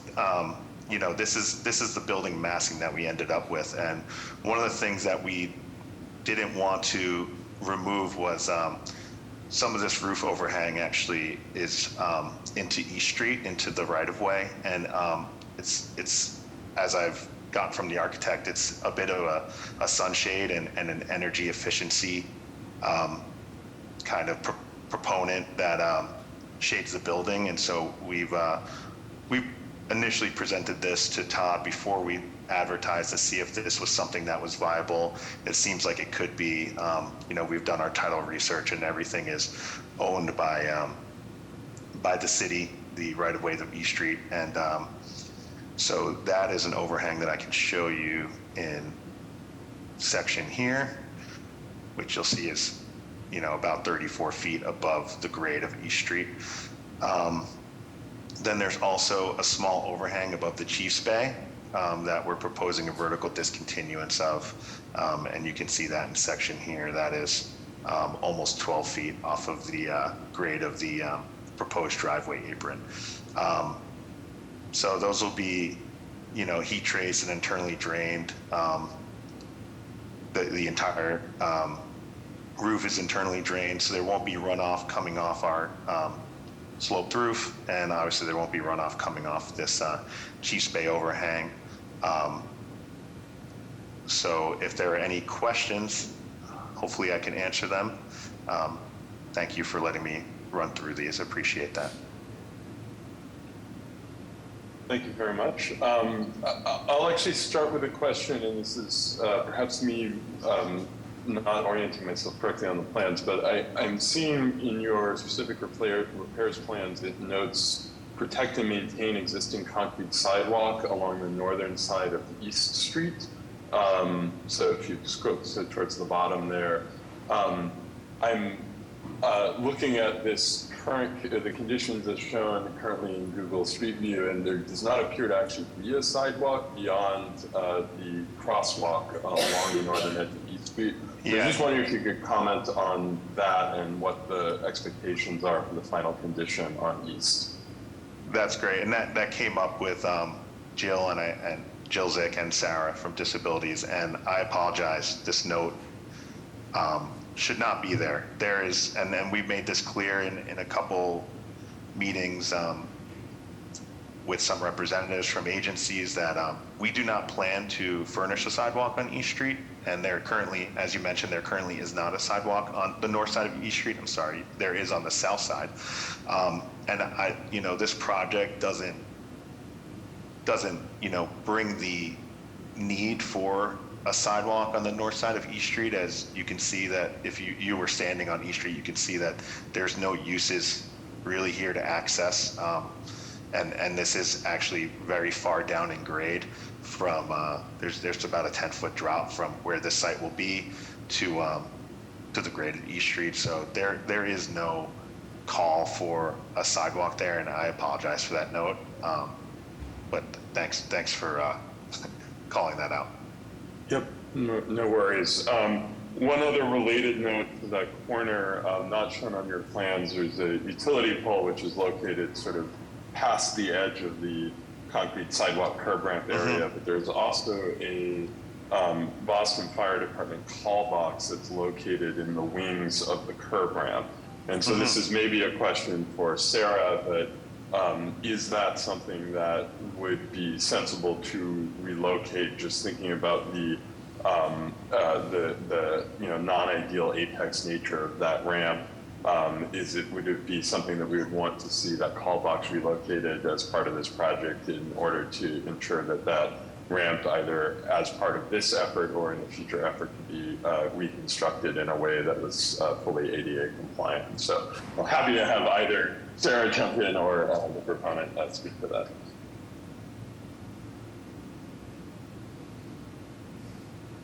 Yep, so I think we, last year, myself and Joe, as well as Public Facilities, had a conversation about the conditions of the sidewalk, as well as this intersection, that being that there's no existing sidewalk on East Street. And I don't recall where our conversation had left off on this ramp. But I think there is a potential to redesign this ramp, especially if we're looking towards looking at the reciprocal ramps and their compliance, and if there's potential for reconfiguration of this area, this intersection, whether it results in a bump out or a geometry change to accommodate two pedestrian ramps for each sidewalk. I think we still have those ongoing conversations, and I think we're still discussing this corner. Excellent. So, Joe, will you commit to kind of continue to review that prior to your next hearing and working with disabilities? I'd also ask that you include Public Works in that conversation, specifically the ramps team. When I see a condition like this, the concern is always that if at some point we need to come back and reconstruct this, if there's something like the call box that's in the area that would be a part of the compliance zone for the ramp, would not have wanted to miss an opportunity to relocate it if that would be necessary for some future compliance obligation. So if I can ask that you just work with Sarah and her team and the Public Works ramp team to come up with a plan for this corner that meets everybody's needs, that would be great. Sure, and I think that is the direction it's going. As I was talking with Todd this week and about being on the agenda, we've talked about these reciprocal ramps, and I think we could offer a design for this ramp to see if we can fit, two new directional ramps without really with this how this existing utility pole kind of sits close to the edge of the walkway there, but I think we can definitely show that call box. I can field locate it, and then we can show that, and I can talk to BFD about how we can relocate that. Obviously, there's some conduit and stuff, but nothing that we can add to the project. The reciprocal ramp actually on the north side here, crossing Parish, if I might just jump over here, it's relatively newer construction, so I was going to just confirm the accessibility there. I think one thing that's interesting, and I was hoping for a bit of relief on, was there is an apex ramp across the street and going to this open space, and it seems like it might be difficult to reconstruct, and obviously we'd have to get additional survey. So I'm going to look at that ramp. I think it's something that if I could hopefully meet with Sarah in the next week or so, that we could discuss that ramp specifically. I can grab some photos and we can talk about that one. This one for sure, I could study some alternatives for the next meeting and hopefully come up with something that works. And then this one as well, I think is, we could replace it. I can't specifically remember the condition the last time I looked at it, but it's only serving this crosswalk, and I could just confirm that with a field study, but we could discuss that as well. Appreciate that. Thank you very much for the attention on the ramps. One other question, just relating to the relocated driveway where the apparatus will be coming out of. Given its proximity to the intersection with Adams Street, I'm wondering if there's been any analysis done or consideration given to how to ensure safety for vehicles traveling through that intersection when there may be fire trucks making movements coming out, going in.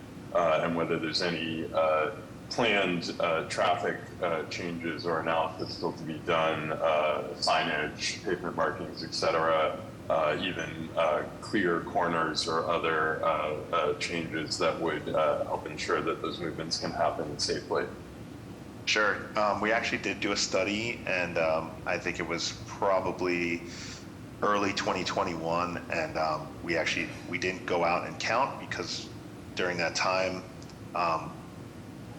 turning movement counts at an intersection we just weren't going to get. volumes that were representative of future full build condition. We did try to pull some data from adjacent areas, although there's not a lot of development in this neighborhood, commercial development in this residential neighborhood to pull from. But at this time we had decided that it wasn't, it did not warrant a signal for the apparatus. But I mean, that would not leave it open to a monitoring program of some sort, which I could speak to BFD about. But, we had also we had moved all our proposed landscaping back a bit to provide adequate site distance and angles for the apparatus for when they were entering the roadway, which is the one you're more worried about when they're trying to get out of there in a hurry. So we did do a study. There wasn't a lot of definitive data due to the field conditions at that time and due to the lack of information in this area, but we did conclude that although it is in close proximity to this intersection, that there were relatively low volumes that we would expect, and that it would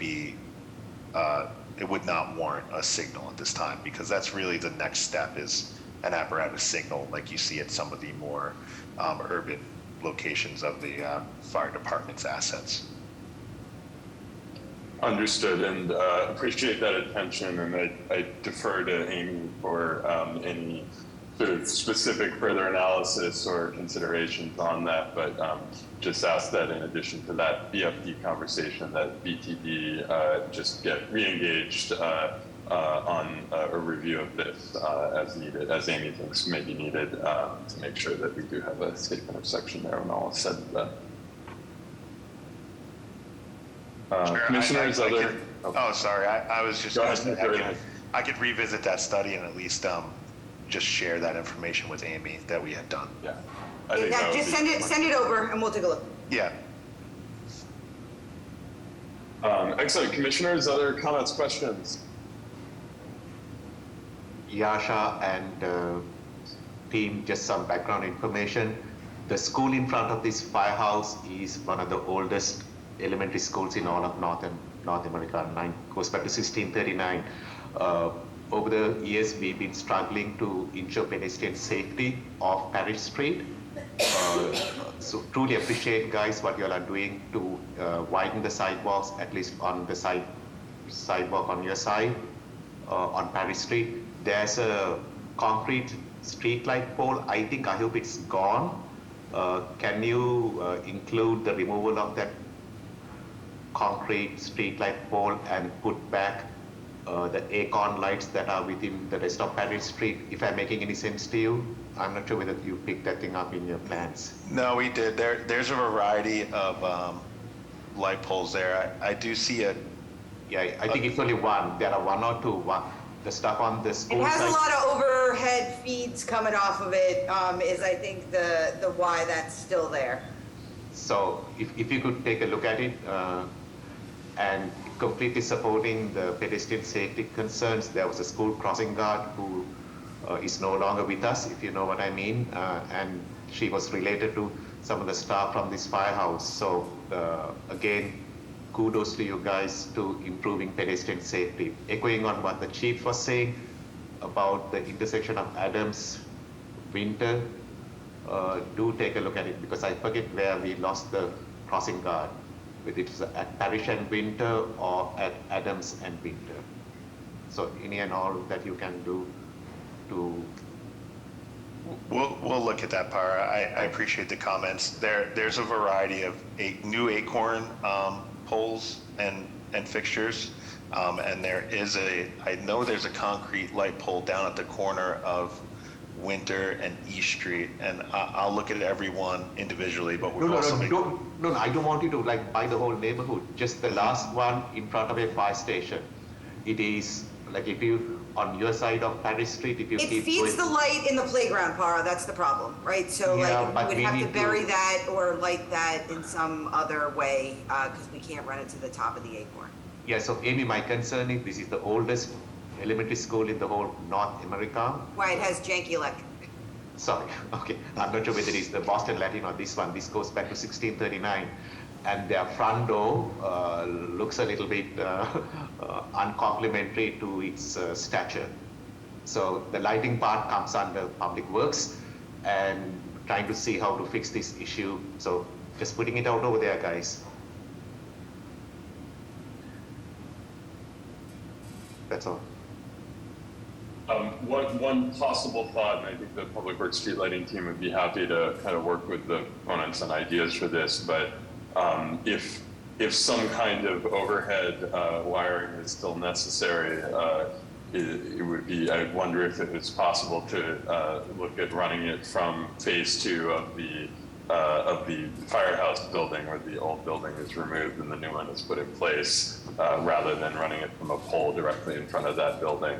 So that would be one consideration, but I'll volunteer the Public Works Street Lighting Division to work with you on potential ideas for removing that concrete pole.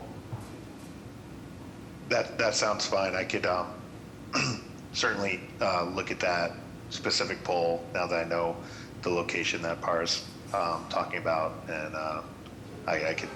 So I'll look at that, and we'll re-engage with street lighting. And perhaps that does happen in phase 2, or if there's a simple solution now, we could add that to this plan. Commissioners, other comments or questions? PIC staff or members of the public? One thing I will ask Joe to take a look at, in addition to everything else that was mentioned here, it looks like your pedestrian easement is stopping just short of your easterly property line. If you can explore extending that all the way to the east, just so that we're capturing as much of that proposed sidewalk, that'd be great. Simple enough. Thank you, Todd. All right, hearing no other comments or questions, will 2 weeks be enough time to address the things you've heard here today? I believe so. I think my main concern is just setting a meeting with Sarah. But we've met before on this, and it was relatively productive. So I feel like that's a good amount of time for us. All right, excellent. Well, we will plan to see you on November 17th. Thank you very much for this, and I will just note, as a point of privilege of the chair, the firehouse design is incredibly striking. So it's very cool to see some, thoughtful, progressive public architecture coming in with this project, as well as all the public way improvements. I will let our wonderful architects at formerly known as Ann Beha, but now Annam Architects. I don't want to say their name wrong, but I will let them know. Appreciate that. Thank you. Thank you so much. All right. All right, moving on to new business number 2, Massachusetts Avenue at 850 Harrison Avenue, Boston proper, earth retention, crane pad license on a petition by Boston Medical Center. Would the proponents please introduce themselves and tell us what you are proposing to do? Good morning, members of the commission, chairperson Franklin Hodge. My name is Howard Mosier with VHB. Here on behalf of Boston Medical Center. I'm joined today by Brendan Whalen from Boston Medical Center, Mike Weaver from Haley and Aldrich, they're the geotechnical engineers on the project, Matt Fitzgerald, legal counsel from DLA, and Justin Kane from Walsh Brothers, construction manager. We're here today to present to the commission a proposed new business item for an earth retention license for a crane pad, for a tower crane pad, which is only a construction period action. On the screen, you should be seeing an aerial photo just representing the general area of the city, what we're talking about. This is on Mass Ave. A lot of activity on PIC today along Mass Ave between Harrison Avenue and Albany Street. Just for a little context, the Boston Medical Center has been engaged with the city and the BPDA for, continually to keep their institutional master plans up to date. And what we're here today is a construction phase action related to the Yawkey building. The Yawkey building is an existing building which spans over Mass Avenue, again, between Harrison and Albany Street. And Boston Medical Center is proposing renovations which include a kind of an addition of space at one of the upper levels of that building. If you look at the building under current conditions, you can see it has a facade that it steps back and goes up with some mechanical equipment, and they're proposing to do alterations to the building at one of the highest levels, thus requiring a tower crane.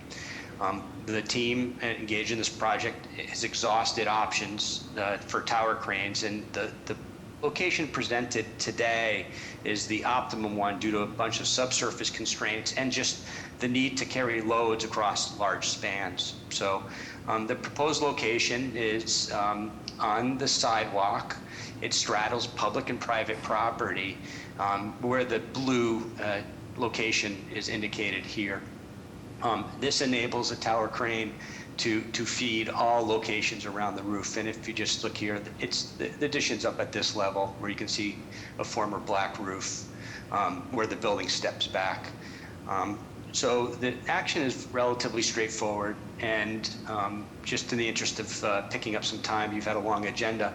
This project involves the installation of drilled mini piles down to the bedrock. These mini piles, which will extend down, will support the tower crane foundation, which will be located here again, straddling public and private property. Upon the completion of the project, the entirety of the pad will be removed, and any elements below the sidewalk will be removed 6 feet below the sidewalk and 10 feet if there's any elements in the roadway themselves. At the end of construction, the surfaces will be restored to their existing conditions, and that is, I believe, the entirety of the project. One thing I will note is we've done quite a bit of coordination with Boston Water and Sewer. They have an 18-inch drain which will run below this tower crane pad up in here. We have already commissioned the television inspection, so we know the condition under current conditions, and the project is committed to television inspecting the drain after the completion to ensure that there was no damage done to the pipe. And if any damage is done, the drain will be replaced. So with that, I'll just turn it over to any questions. Thank you very much. Can you explain for the commission what impacts that you expect this project to have on traffic along Mass Ave, both vehicles, bicycles, and pedestrians, and how that is being managed? Absolutely, thank you. And I'm going to take them in the 3 turns. The project has been coordinating the construction management plan with the Transportation Department for a number of months. Vehicular traffic will remain generally unchanged with 2 lanes of traffic running northbound. And I'm just going to, if you permit me, I'll just switch the screen here. Just get out of this one. And I have an exhibit that kind of shows the general patterns. And again, a little more engineering than presentation, but 2 lanes will be carried northbound. The bike lane, which had a buffer, will be maintained with flexible linear posts, and a bike lane will be maintained, and pedestrians will be routed across the street to enable this work zone to occur kind of pretty much underneath the building projection across, and also as it daylights to get the new foundation for the tower crane and feed the tower crane with gates to the north and to the south. So bike accommodations will be maintained, traffic will be maintained, pedestrians will have to cross the sidewalk during this construction period. And for the pedestrian crossings, are there, I'm not seeing any sort of temporary crosswalks, so the assumption is that pedestrians will be routed across either at Harrison or at Albany, is that correct? At Harrison and Albany at the signalized crosswalk locations. Got it. Okay. No other questions from me. Commissioners, questions? I know you've been working with him, but where are you with it in this plan? Approved. Oh, actually, I apologize. I do have one other question, which is that the width of the bike facility, the FlexPost delineated bike facility, do we have a number on that, and have we confirmed that it meets Public Works minimum clear width requirements for maintenance? This has definitely evolved, and I will get you the dimension for the public hearing. And I do believe in terms of snow removal during construction, that would be part of the construction team's responsibility to maintain the temporary bike lane during construction. Yeah, I mean, the concern is certainly snow removal to the extent that this crane will be here over the winter, or that this pad will be here over the winter, and then even outside of winter months, sweeping, we typically have a 7.5-foot clear requirement for any maintenance needs for a protected bike or buffered bike lane. So if we think that this will be less than that at any point, I'd ask that you connect with Clarence Perkins from the Public Works Department. I'm happy to make that introduction to just review the plan and the maintenance plan that you have associated with it. I think typically, provided that the construction team can perform both winter and non-winter maintenance on the area, it shouldn't be a problem to just take it off of Public Works' plate, but it would be good to connect with Clarence prior to their public hearing just to confirm that they're comfortable with what's being proposed here. Sounds good, and I'm confident good housekeeping will happen here. The nice thing about this project is there's not a lot of excavation or, kind of any generation, so this is mostly above ground type work, and so it should be tidy. But we'll confirm and we'll check in with Clarence, and I'll work with Todd to just get the contact, and we'll reach out. Excellent, thank you. Thank you. Commissioners? Outside of on-site signage directing folks to the signalized crosswalks, is there any additional work being done through the organization level for outreach to patients, to visitors, especially for folks who have regular appointments? It's a good question, Sarah, and I can reach out with Brendan and the team on any communication protocols ahead of this. Yeah, I can answer it. We do have Thank you, Howard, we do have a weekly internal communications meeting with the staff, and we have been sending out notices of the work that has been pending.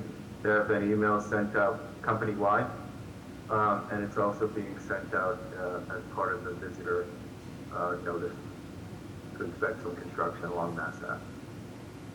Great, fantastic. So just to clarify, patients will also have access to this information either through a newsletter that they sign up for or information on the website? Yes, the hospital does have a website for the construction. Great, fantastic, thank you.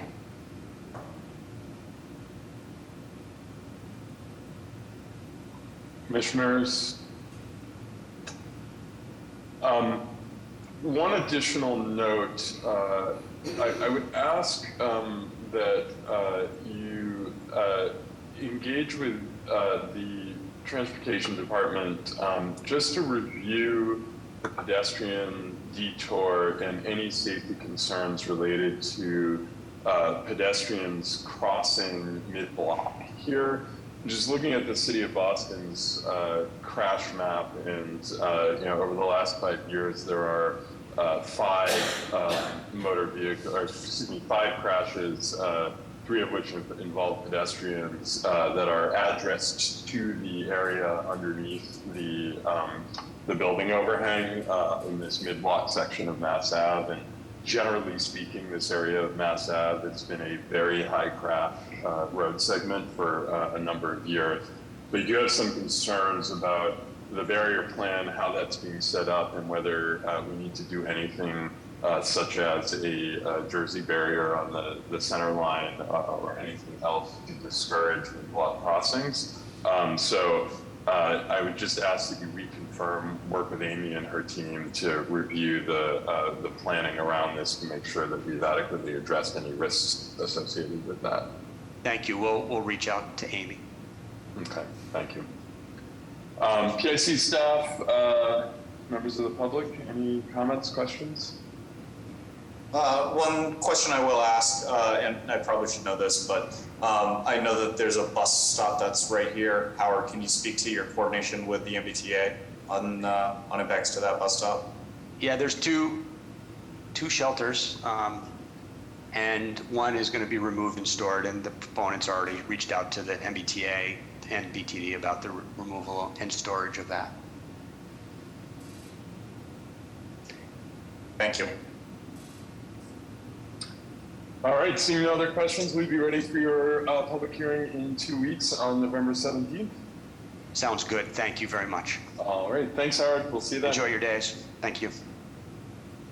All right, on to new business number 3, 101 to 121 Seaport Boulevard, South Boston, specific repairs on a petition by Seaport Square Development Company, LLC. Would the proponents please introduce themselves and give us an overview of what is being proposed?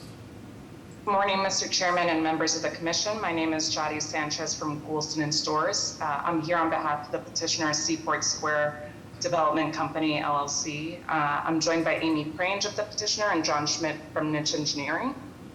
We are before you today to respectfully request approval of specific repairs, which will involve the installation of wayfinding signage within Seaport Boulevard at Harbor Way. We actually previously presented a master wayfinding signage plan at the March 11th, 2021 public hearing, at which the Commission approved a number of sign locations. The sign today, proposed today is actually consistent with that master plan. Before I turn it over to John to discuss the plans, I just wanted to note that the area being considered is already subject to master-specific repairs LMI, and if approved, we'll continue working with PIC's council to integrate this location. I'll now turn it over to John. Good morning, Commissioners. John Schmidt with Niche Engineering. So the proposed additional sign is located, as you already indicated, between 101 Seaport Boulevard and 121 Seaport Boulevard, as well as at Harbor Way. The sign itself is identical to the signs that were approved back in 2021. The sign, this is a visual of how the sign will sit. It's located in the frontage zone. It's outside the concrete path of travel, pedestrian travel. The sign is approximately 10 feet tall and is, as you can see, provides wayfinding information for people that are not familiar with the area. I'm open to questions. Commissioners?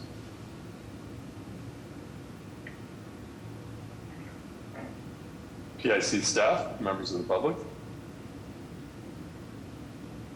No, all set on this. I apologize, actually.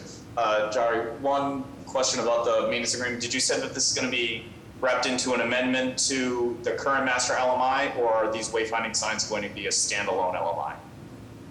The previous wayfinding signs were integrated into the master LMI, and we'll just integrate this additional location. Got it. Thank you. Thank you. Seeing no other questions, will you be ready for your public hearing in 2 weeks on November 17th? Yes, we will. All right, we will see you then. Thank you. On to new business number 4, 127 Boston Wharf Road, South Boston, projection license on a joint petition by Seaport L5 title holder LLC and Seaport Square Development Company LLC. Would the presenters please introduce or reintroduce themselves and let us know what is being proposed? Hi, Jody Sanchez again from Goulston and Stores on behalf of the petitioners, Seaport Square Development Company LLC and Seaport L5 title holder LLC, joined by Amy Prange, the petitioner, and John Schmidt from Niche Engineering. As John will discuss in a second, this action is for the approval of a projection license for a parking sign, actually attached to the Block L5 building, which will project over a portion of Boston Wharf Road. I'll turn it over to John now. Thank you. Good morning, John Schmidt, Niche Engineering. So parcel L5, also known as 1-27 Boston Wharf Road, is currently under construction. The specific repairs associated with that were approved by this commission back in May of 2021. The sign itself is a building-mounted parking sign to notify the public that this is where parking garage is located. It is 10 feet above the sidewalk grade and projects approximately 3 feet into the public way, which is about 27% of the public way sidewalk width. So it is designed in compliance with the standards of the city. Commissioners? PIC staff or members of the public? All set. Thank you. All right, seeing no other comments or questions, will you be ready for your public hearing in 2 weeks on November 17th? Yes, we will. We'll see you then. All right, we'll see you then. Thank you very much. Thank you. On to new business number 5, 44 to 46, Soldiers Field Place, Brighton, pedestrian easement, specific repairs, earth retention license on a set of petitions by SFP of Brighton LLC. Would petitioners please introduce themselves and let us know what is being proposed?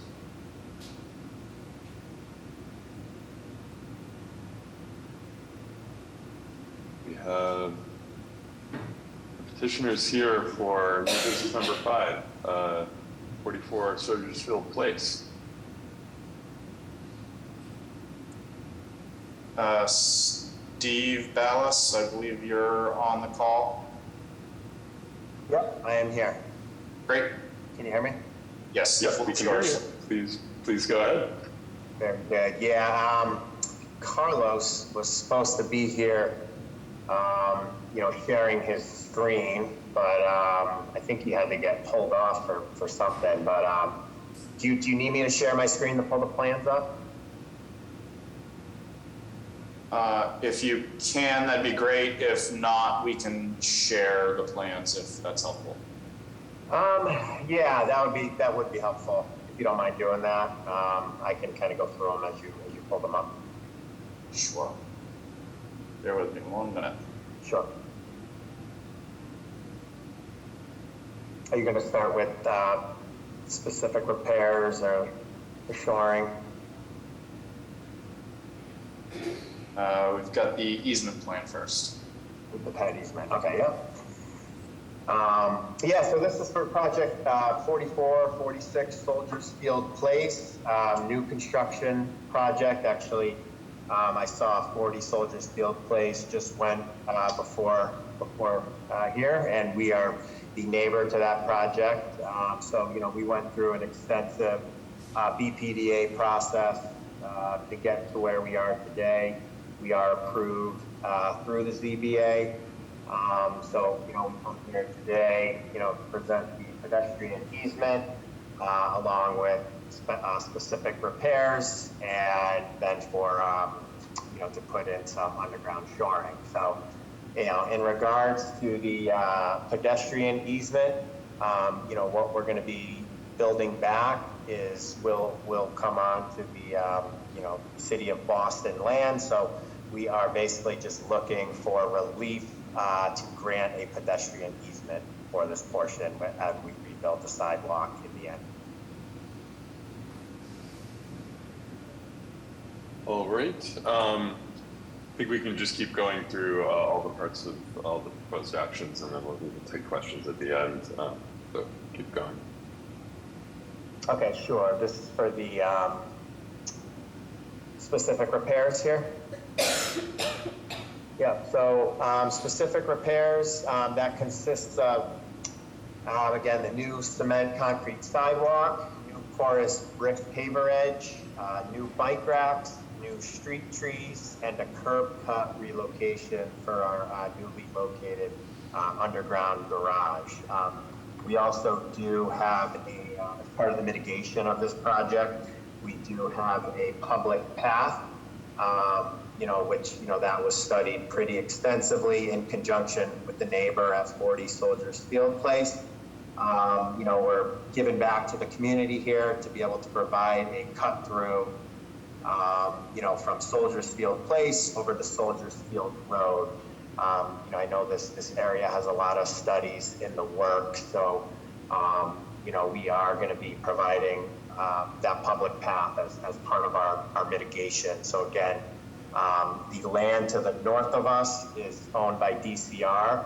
So we had, extensive talks with DCR as well as Parks.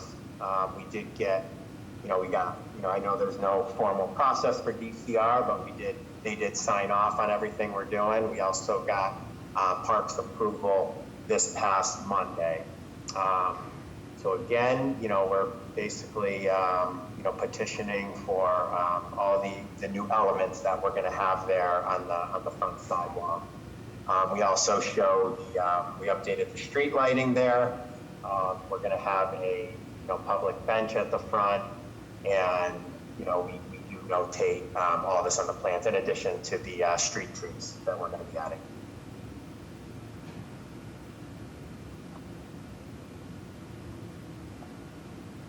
And then for the shoring plan, we are working with helical drilling, and we came up with the earth retention plan. You can see it detailed on the plan there. It shows approximately 130 feet of earth retention along Soldiers Field Place. And again, that will be, they will all be cut back and be subsurface, upon completing the project and finishing it off with sidewalks going over. So that's basically the three petitions that we have there. I'm happy to answer any questions you may have. Sure. Thank you very much. I'll start with a question just related to that pathway that you're constructing between Soldiers Field Place and Soldiers Field Road. First of all, appreciate the inclusion of a public pathway in the project.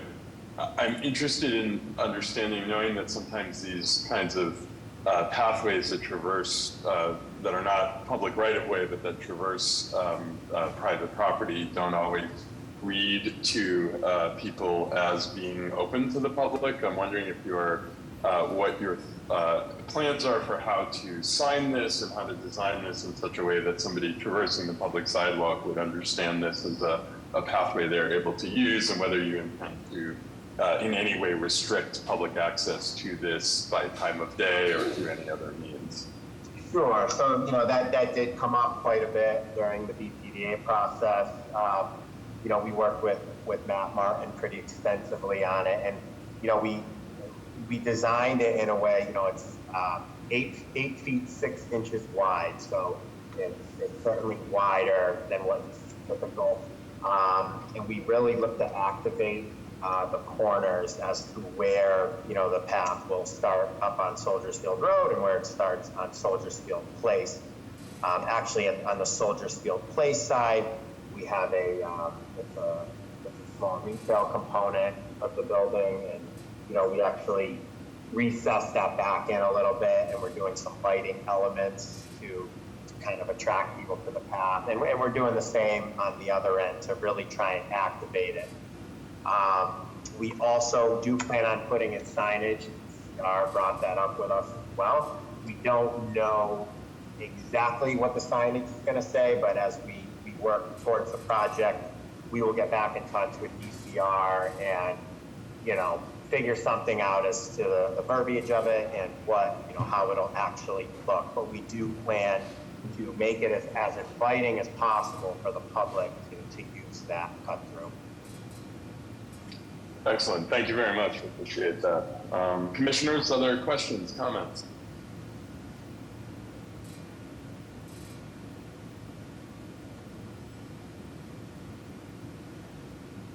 PIC staff or members of the public? I think we're all set with this. All right, excellent. Will you be ready to come back in 2 weeks for a public hearing? Sure, sounds good. All right, we'll see you on November 17th. Thank you very much. Yeah, thank you very much. Thanks for sharing the time. Appreciate that. So, thank you, guys. All right, on to new business number 6, Congress Street at 35 State Street, Boston proper, city shadow rental, on a petition by Cambridge Network Solutions, Inc. Would the petitioners please introduce themselves, their affiliations, and talk through what you are proposing to do? Yes, good afternoon now. My name is Keenan Brin. I'm here on behalf of MB&C Engineering, and I'm joined by Behan. The applicant here, Cambridge Network Solutions, is seeking to place a 1-inch fiber interduct within an existing 4-inch city shadow fiber duct. The actual run would start on Congress Street at a manhole there, number 18, and then it would run about 72 feet and terminate in the 53 State Street garage. And that's the actual address here, Josh. It's 53. I think on the agenda they had it was 35, but the petition is for 53 State Street. And again, it's just a 72-foot run in an existing city shadow duct. if you have any questions, I'd be happy to take them. I'll just offer the comment that on behalf of the Public Works Department, we're always happy to see a proposal to use existing conduit rather than tear up the streets for new conduit. So thank you for finding this option for this project. Commissioners, any other comments, questions? PAC staff or members of the public? No, we had just asked that the project determine definitively who actually installed this conduit originally, and I know that you're working on that, so you can please just have that information ready for the public hearing. That'd be great. Yeah, I'll do some more digging on it, Todd. Appreciate it. You're welcome. Will you be ready for your public hearing in 2 weeks? Yeah, be back. All right, we'll see you on November 17th. Thank you very much. Thank you. All right, and our last order of business today, new business number 7, Blue Hill Avenue, Hansborough Street, Johnston Road, Harvard Street, Livingstone Street, Dorchester, granted location on a petition by Extenet Systems Incorporated. Petitioners, please introduce themselves, affiliations, and let us know what you're proposing to do. So this is Kenyon Byrne again. I'm here on behalf of MDHC Engineering. I'm joined by Han. I believe Art Porpino from Extenet is on as well. In this particular instance, Extenet Systems is seeking to install a 4-inch PVC fiber duct. And this run will start on Blue Hill Avenue at a proposed manhole and head south. The start would just be north of Fabian Street. It continues on Blue Hill Avenue, and then there's a short spur onto Hansborough Street. Continues on Blue Hill Avenue for quite a good distance. Then at that point, the run splits off. There's a loop that runs onto Johnstown Road, that continues down Johnstown for a stretch, turns onto Harvard Street, and terminates after crossing over Morton Street. And then the second portion of the run stays on Blue Hill Avenue. It runs quite a distance south, turns east onto Livingstone, and then terminates after Ashmont Street on Livingstone. Again, the Extenet will propose to install a city shadow duct here and also coordinate with any businesses on Blue Hill Avenue that may be affected by the construction. The total run is almost 3,500 feet between the Johnson Street and the Blue Hill Avenue. So I think 3,479 acres. So that's the proposal. We'd be happy to take any questions now. Have you coordinated with MassDOT for the Morton Street crossing, the freshly repaved Morton Street crossing? Yes, we have. We have a permit for the work on it. Commissioners? PSC staff, members of the public? All set. All right, will you be ready for your hearing on November 17th? Yes, absolutely. See you in 2 weeks. All right, we'll see you then. Thank you so much. Thank you again. And we are at the end of our agenda. Do I hear a motion to adjourn? I'll make a motion to adjourn. Second. All in favor? Aye. Aye. Aye. So moved. See you all in 2 weeks. Thank you. Thank you. Thank you.